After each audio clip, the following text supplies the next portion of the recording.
الفضول اللي قتل صاحبه. غواصة نزلت تستكشف سفينة تايتانيك الغرقانة، ما رجعوش، والنهاية كانت مأساوية. ايه اللي حصل؟ اسمع القصة. شبح الموت لسه بيحوم حوالين سفينة تايتانيك. 5 مستكشفين خططوا لرحلة بغواصة العمق 3800 متر عشان يتفرجوا بس على حطام سفينة تايتانيك. الغواصة تايتن أو تي تايتن، حاجة كده كبسولة جواها 5 أفراد. مين بقى؟ الرئيس التنفيذي لشركة أوشن جيت منظمة الرحلة ستوكتن راش، وهو كان قائد الرحلة. مستر هاردن رجل أعمال بريطاني. بول هنري خبير استكشاف أعماق المحيط وخصوصا تايتانيك، رجل أعمال بريطاني باكستاني، وابنه سليمان 19 سنة. ناس توزن فلوس، ملايين نازلة تحت المية. والله يا صديقي أنا شايف ان الناس بدل ما كانت تصرف الملايين دي على استكشاف تايتانيك اللي هي راحت اصلا، كانت تستثمر في برنامج عالم البحار مع مدرار، وكنا هنعمل احلى شغل. كل واحد منهم عنده فضول يشوف المشهد على الحقيقه. فاشهر حادث حصل في اعماق البحار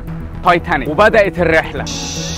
وبعد ساعه من الغوص في الاعماق انقطع الاتصال، اختفت تايتن. طاقم السفينة كده استنى، قالك يمكن يطلع عطل في الاتصال ويرجع تاني، بس استمر لساعات. وبدأت عمليات البحث وفرق الإنقاذ جت من كل حتة في العالم. حدث كبير وقتها صديقي، كله عايز يعرف مصيرها ايه، بس العمق كان كبير وعمليات البحث في العمق ده صعبة ومعقدة. عمليات البحث استمرت أيام وايام، والناس اللي جواها لو سليمه فالاكسجين اكيد بيخلص او خلص. عايزك تتخيل معايا في العمق ده ناس مزنوقه في ظلام والاكسجين قرب يخلص. مشهد مرعب. وفي 22 يونيو اكتشفوا امر مريع، لقوا شظايا وبقايا الغواصه جنب تايتانيك.